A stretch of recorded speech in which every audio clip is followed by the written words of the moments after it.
ఏంటి మావా వీడియో స్టార్టింగ్‌లోనే బ్లాంక్‌గా ఉందని జెప్పేసని అనుకుంటున్నారా? ఎందుకంటే ఇప్పుడు చెప్పబోయేది కొంతమందికి కోపం వచ్చిందని తెలుసు. ఐబొమ్మ రవి. అసలెవ్వడు మావ ఈడు. ఈడనేవాడు ఒక పుట్టక ముందే పుట్టి మూవీ పైరసీ చేసిన నా కొడుకు ఎవడన్నా ఉన్నాడు అంటే వాడే తమిళ్ రాకర్స్. సో, ఇప్పుడు దీని గురించి ఎందుకు చెప్తున్నా అంటే రేపు రిలీజ్ అవ్వబోతున్న 'అవతార్' సినిమా ఉంది గదా! డిసెంబర్ 19థ్ రిలీజ్ అయ్యే 'అవతార్' మూవీ. మీకు ఇప్పుడు చూసుకుంటే Tamil blasters and Tamil rockers and లేకపోతే మూవీ రూల్స్. సో, ఇందులో ఓపెన్ చేసి చూసుకోండి. ఇంగ్లీష్‌లో ప్యూర్ హెచ్‌డీ క్వాలిటీ అయితే ఉంది. సో, ఐబొమ్మోడు ఏం చేస్తాడంటే మూవీ రిలీజ్ అయిన తర్వాత ఓటీటీ ప్లాట్‌ఫామ్‌లో నుంచి డౌన్‌లోడ్ చేసుకొని దాన్ని మనకు లో క్వాలిటీలో అనేది ఇస్తాడు. కానీ పైరసీ అనేది వాడు చేసేందుకైతే లేదు. దానివల్ల ఎవడికి నష్టం అంటే మూవీ ఇండస్ట్రీ వాడికి ఎవ్వడికి నష్టం లేదు. ఎవడు ఐబొమ్మ రవి చేసేవాడు. వాడికల్లా నష్టం ఎవరిదుందంటే ఇక్కడ జరిగే ఓటీటీ ప్లాట్‌ఫామ్స్ వోళ్ళది మాత్రమే నష్టం జరిగిద్ది. కానీ Tamil rockers and Tamil rockers change అయ్యి తమిళ్ బ్లాస్టర్స్‌కొచ్చింది. వాడు చేసే డ్యామేజ్ మూవీ ఇండస్ట్రీకి పడే డ్యామేజ్ అనమాట. లాస్ట్ టైము 'అవతార్ 2' కూడా సేమ్ ఇదే రిపీట్ అయింది. రిపీట్ అయితే జేమ్స్ కామెరూన్ ఏమన్నాడంటే, మాకు కానీ అతను దొరికితే ఎన్‌కౌంటర్ చేసేస్తాం అని చెప్పేసని అన్నాడు. సో, మన టాలీవుడ్డోళ్ళు ఎవరన్నా సరే ముందు అరెస్ట్ చేసి ప్రొసీడింగ్ అనేవి చాలా ఉంటాయనమాట. హ్యూమన్ కమిషన్ ఇయన్నీ ఉంటాయి. వాళ్ళకి ఉంటాయి. కానీ అది హ్యూమన్ మన ఉంటాడు కదా!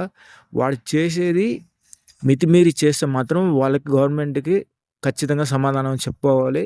ఎన్‌కౌంటర్స్ అనేవి అలౌ చేస్తారు. ఇప్పుడు గాని పొరపాటున తమిళ్ రాకర్సోళ్ళు వాళ్ళకి దొరికారంటే మాత్రం మామూలుగా ఉండదు.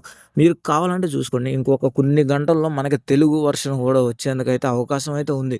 నేను మూవీ అనేది మార్నింగ్ ఎందుకో సరదాగా అట్లా చూ బుక్ మై షోలో ఓపెన్ చేసి చూస్తే సినిమా రేపు రిలీజ్ ఉంది. ఒకవేళ ఏదన్నా హెచ్‌డీ క్వాలిటీలో మా వోడు బ్రో అన్నాడు. 'రాజువేష్ రాంబాయ్' వచ్చిందన్న ఒకసారి చూడు అని చెప్పేసని. సో, ఆ సినిమా కోసం అని చూస్తే ఇక్కడొచ్చేసరికి 'అవతార్' కనిపించింది నాకు. లిటరల్లీ షాక్ అనమాట. ఇంకా ఇదెప్పుడు నిన్నే వచ్చిందని చెప్పేసని వెబ్‌సైట్ లిస్ట్‌లో అయితే ఉంది. మీరు అక్కడ చూసుకుంటే అది ఏ టైంలో పెట్టారు ఏందనేది కూడా మనకి డీటెయిల్స్ అనేవి కనిపిస్తాయి. అది నిన్ననే వచ్చింది. అంటే 17థ్‌నే వచ్చింది. ఈరోజు డేట్ వచ్చేసరికి 18థ్. 19థ్ రిలీజ్ అవ్వాల్సిన మూవీ 2 డేస్ ముందే ఎలా వచ్చింది అనేది మాత్రం మిస్టరీ అనమాట. సో, తెలుగు వర్షన్ నాకు తెలిసినంత మటికి ఈరోజు అయితే వస్తది.